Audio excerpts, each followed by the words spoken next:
Good morning बच्चों, आज मैं आप लोगों को अपने इस वीडियो में प्रश्नावली 5.2 का क्वेश्चन नंबर 9 बताने वाला हूं। जैसा कि आप लोग देख रहे हो यहाँ पर क्वेश्चन नंबर 9 को राइट किया गया है। आइए अब हम देखते हैं इस क्वेश्चन में कहा क्या जा रहा है। ठीक, तो यहाँ पर देखिए, यदि किसी एपी के तीसरे और 9वें पद क्रमशः 4 और -8 हैं। देखो कहा क्या गया है, इसमें कहा जा रहा है बेटा एपी के तीसरे और 9वें पद क्रमशः। तीसरा पद आपका 4 है और 9वां पद क्या है बेटा, -8 है। देखो यही तो क्वेश्चन में कहा गया है, यदि किसी एपी के तीसरे और 9वें पद क्रमशः 4 और -8 है, तो पहले तीसरा कहा है, तीसरा तीसरा है A3 है आपका ए, फिर बाद में 9वां कहा गया है, तीसरा में बेटा ये आपका A9 है। ठीक है ना। कहा क्या जा रहा है उसको फिर देखते हैं। इसमें पूछा क्या जा रहा है, इसमें पूछा जा रहा है तो इसका कौन सा पद शून्य होगा। ओ, इसमें पूछा गया है बताइए कौन सा पद शून्य होगा। इसके पहले आप लोगों को क्या दिया होता था निकालने के लिए, आप 29वां पद बताइए, आप 11वां पद बताइए, ऐसे पूछा जाता था ना। लेकिन अब थोड़ा घुमा दिए क्वेश्चन को घुमाकर पूछ लिया कि कौन सा पद शून्य होगा, यानी आपका यन पूछा जा रहा है। ठीक है ना, कौन सा पद शून्य होगा यन आपका पूछा जा रहा है। ठीक, तो एक काम करते हैं, ध्यान से सुनिए। उस पद को निकालने के लिए कि कौन सा पद शून्य होगा तो आपको ए पता होना चाहिए और डी पता होना चाहिए, तभी तो बेटा यन को निकाल पाऊंगा। क्योंकि इसमें कह दिया है कौन सा पद शून्य होगा, अर्थात मैं मान लूंगा, माना यनवा पद शून्य होगा, अर्थात an बराबर 0। तुरंत हम इस क्वेश्चन को सॉल्व कर लेंगे। तो आइए सबसे पहले हम ए और डी को निकालते हैं। तो कैसे निकालेंगे, ध्यान से सुनो। तो यहां पर देखिए सॉल्यूशन स्टार्ट करते हैं। तो ये काम करते हैं बेटा, यहां पर लिखेंगे यदि तीसरा मतलब A3 कितना है बेटा, 4 है, 4। ठीक, तो A3 को क्या लिखने वाले हैं, A+2D। क्या लिखेंगे, A+2D इक्वल टू कितना, 4। इक्वेशन हो गया फर्स्ट। ठीक, अब चलते हैं, यदि 9वां पद, यदि 9वां मतलब बेटा A9 कितना है, -8 है बेटा, यहां लिखेंगे -8। जरा सोचो A9 को क्या लिखेंगे, A+8D ना, ये तो लिखेंगे A+8D इक्वल टू -8। ये हो गया इक्वेशन सेकेंड। जरा इसमें देखो किसको एलिमिनेट करने वाले, किसको गायब करेंगे हम भाई, विलोपन विधि से इसको भी हल करेंगे। तो यहां पर ए को इसमें भी गायब करेंगे।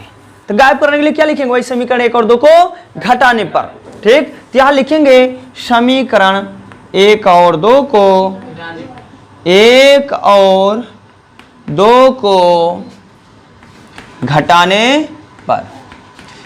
2 को घटाने पर। अब देखते हैं A+2D इक्वल टू हो गया 4।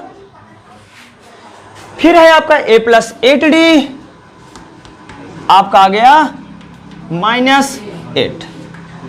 जरा सोचो, घटाने पर कहा गया ना, मैंने लिखा है घटाने पर। जब घटाने पर लिखा है तो कहा जाता है नीचे वाले का चिन्ह बदल जाता है। भाई A+ है तो क्या होगा, AB+ है तो क्या होगा, A- है तो क्या होगा। चलो A+ है, A+ है, ध्यान से देखो। एक काम करते हैं, A+ में कैंसिल 2D और -8D ना, ए माइनस है ना, -6D आएगा, -6D। बेटा AB+ दोनों जुड़ जाएंगे, 8 4 12। देखो यहाँ पर ध्यान देना, इधर माइनस इधर प्लस है, तो इसको प्लस करने के लिए माइनस से दोनों पक्षों में करेंगे गुणा। ठीक, जब माइनस दोनों पक्षों में गुणा करेंगे हो जाएगा प्लस और ये हो जाएगा माइनस।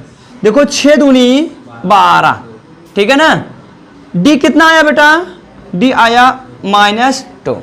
जब डी आ गया है तो हम ए को भी निकाल लेंगे। तो ए को कहां से निकालेंगे, आप चाहे 1 में रखिए चाहे 2 में रखिए। तो मैं यहां लिखूंगा समीकरण 1 में रखने पर, समीकरण 1 में रखने पर, 1 में रखने पर। बेटा 1 में रखो, ध्यान से देखना, एक कहाँ है बाबू, यही तो है, यहां पर लिखने वाले हैं a plus 4 into minus 2 equal to 4, ठीक। अच्छा सॉरी, यहां पर 2 है, चलो यहां पर 2 है। अब ध्यान से देखना आप लोग, a प्लस 2 इंटू डी के स्थान पर मैंने लिख दिया -2 इक्वल टू 4 था, यहां पर ऐड कर दिया। जरा सोचो, minus plus minus, a minus 2 2 जा 4 इक्वल टू बेटा 4। जरा सोचो, ये वाला यहां पर 4 माइनस उधर जाएगा तो प्लस, तो जब वहां जाएगा प्लस होगा तो 4 प्लस 4 होगा। अब 4 प्लस 4 क्या होता है, 8 ना, तो यहां पर लिखेंगे इक्वल टू कितना है बेटा 8।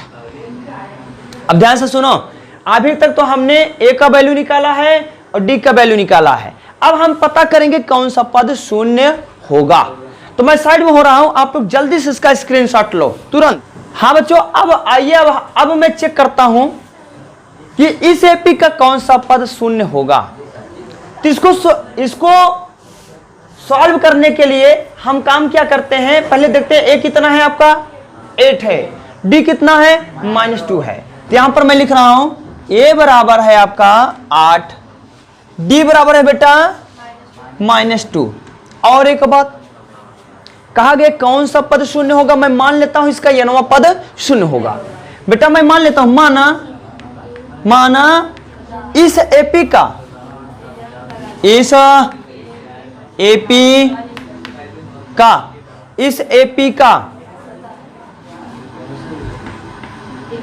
यनवा पद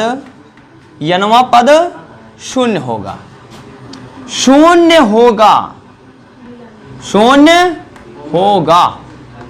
अर्थात an बराबर 0, अर्थात an इक्वल टू बेटा 0। देखो जरा सोचो, an आपको पता है, a पता है, d पता है, तो मैं यार तुरंत n को निकाल लूंगा ना, ठीक। तो यहां पर देखिए n को लगाता हूं क्वेश्चन मार्क, तो सूत्र यही अप्लाई करेंगे बेटा, an equal to a plus n minus 1 into D. अब भी कम an बेटा रखेंगे 0, a रखेंगे 8, d रखेंगे बेटा n माइनस 1, d रखेंगे -2। जरा सोचो 8, यहां पर देखो, यहां पर 1 मिनट, इसको ऐसे लिखे रखो 0 8 माइनस प्लस -2 यहां लिख लिया, फिर ब्रैकेट में बेटा n माइनस 1 लिख लिया। क्लियर। ए यहां पर माइनस, अगर मैं इसको उठा के इधर लाऊंगा तो प्लस हो जाएगा, अर्थात 2n माइनस 1 इक्वल टू बेटा हो गया 8। इसको उठा के इधर लाया, ये तो उधर है ना, ठीक। अब यहां देखो 2 यहां गुणा, उधर जाके भाग होगा, ठीक है। हम उधर ना ले जाकर के बेटा ऐसे काट दिए, 2 चौका 8 हो गया, ठीक। यहां बच्चा क्या रह गया, n माइनस 1 इक्वल टू 4। अब एक काम करते हैं, 1 यहां पर माइनस है तो उधर जाएगा तो प्लस होगा, अर्थात n इक्वल टू हुआ 4 प्लस 1, यानी n इक्वल टू हो गया बेटा 5। बेटा इससे यह पता चलता है कि इसका 5वां पद शून्य होगा, क्योंकि n इक्वल टू 5 आ रहा है ना, तो मैं यहां लिखूंगा अतः इस एपी का 5वां पद शून्य होगा। अतः देखो ये सब लिखना चाहिए, ठीक है। आप लोगों को अगर नंबर गेन करना है तो जैसे मैं सिस्टम से बता रहा हूं ऐसे आप लोग लिखोगे तो आप लोग मैथ में गारंटी लेता हूं 100 में 100 लेकर के आओगे, ठीक है, 100 में 100। लेकिन उसके लिए बेटा मेहनत करना पड़ेगा, ऐसे कोई मामूली काम थोड़ी है 100 100 लाना, ठीक है, मेहनत करना पड़ेगा आप लोगों को, ठीक। और इस जितनी बातें मैं यहां पर बता रहा हूं, स्टेप टू स्टेप लिखने के लिए आपको अथक परिश्रम करना पड़ेगा। जब आप परिश्रम करोगे तब आपके अंदर खुद क्षमता पैदा हो जाएगी। जब आपके अंदर वो क्षमता पैदा हो जाएगी तो आप लोगों के अंदर लिखने का एक तरीका, यानी कोई भी चीज प्रस्तुत करने का एक तरीका पता चल जाएगा कि हम इसको कैसे प्रस्तुत करें, ठीक, कैसे लिखें। तो इसलिए यहां पर देखिए जो आंसर होता है उसको हाईलाइट किया जाता है, हाईलाइट मतलब उसको मोटे अक्षरों में लिखा जाता है, ठीक। ये आंसर है। जो चेक करने वाला होता है, हमने आप देखिए जो चेक करने वाला सबको पता होना चाहिए, वो क्या करते हैं, सोचते बेटा हम कितनी कॉपी चेक कर दें, कितना कमा लें पैसा, तो क्या करते हैं वही आंसर देखते हैं। अब मान लीजिए ऊपर आप सही लिखे हो, आंसर गलत हो गया तो भाई आपका नुकसानित हुआ, ठीक है। तो इसलिए आप जो भी काम करिए समझदारी से करिए, ठीक है। हाँ, तो ये काम करते हैं, ध्यान से देखिएगा, इधर देखिए। अब यहां पर काम क्या करते हैं, अतः इस एपी का पांचवा पद शून्य होगा। इस एपी का पांचवा पद शून्य होगा। यही आपका आंसर है बेटा, यही आपका आंसर है। मैं साइड में हो रहा हूं, आप लोग जल्दी से इसका स्क्रीनशॉट ले लीजिए।